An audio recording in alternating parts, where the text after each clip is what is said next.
आम्हा तिघींना मेथीची भाजीची रेसिपी आम्हाला जशी माहिती आहे तशी आम्ही तिघी सांगणार आहोत, पण 1 बाय 1. ओके. तर आता बघूया ती भाजी कशी होते. आपण मला माहिती तशी मी सांगणार. ओके. पहिले तर छान मेथी घेऊन यायची आणि ती निवडायची. ओके. निवडल्यानंतर ती स्वच्छ धुवून घ्यायची, छान चिरून घ्यायची.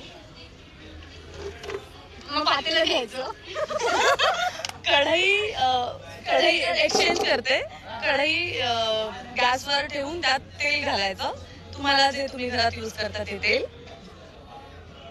पण आम्ही आधी अशी फोडणीला वगैरे नाही घालत मेथी. नाही, आम्ही पालेभाजी डायरेक्ट अशी वाफेवरच बनवतो, नंतर तेल घालतात. वाफेवर. हा चला, मी घातलं तेल आणि तू. एक मिनिट. तू काय केलंस? मी तेल घातलं. तेल घातलं. मी ते तेल काढलं. मी ते भांडच बदललं.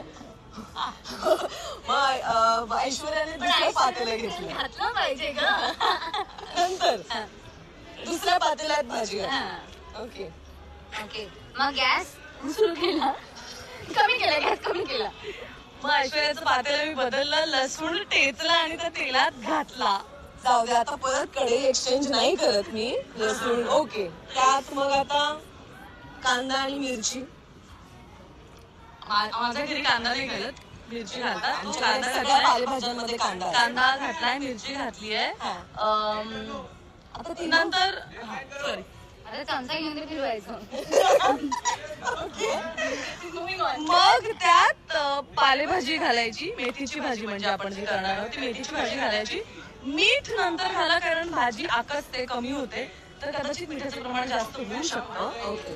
त्यानंतर मग मी गॅस थोडा बारीक केला, मंद आचेवरती. त्यावर झाकण ठेवलं आणि पाणी ठेवून ती पातेल्यावर शिजवलं.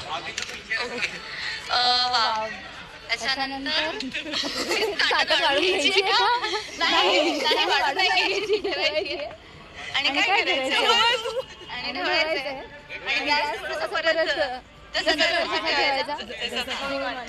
गॅस थोडासा ऑन केला, ते भाजीला थोडं पाणी जे आलेलं असतं ते थोडंसं सुकलं की त्यात मी घातला दाण्याचा कूट. आमच्याकडे घालतात.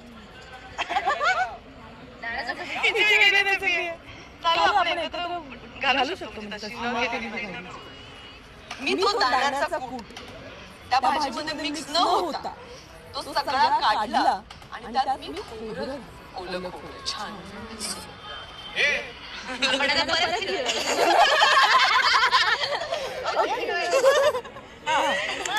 पुढे मला दाण्याच्या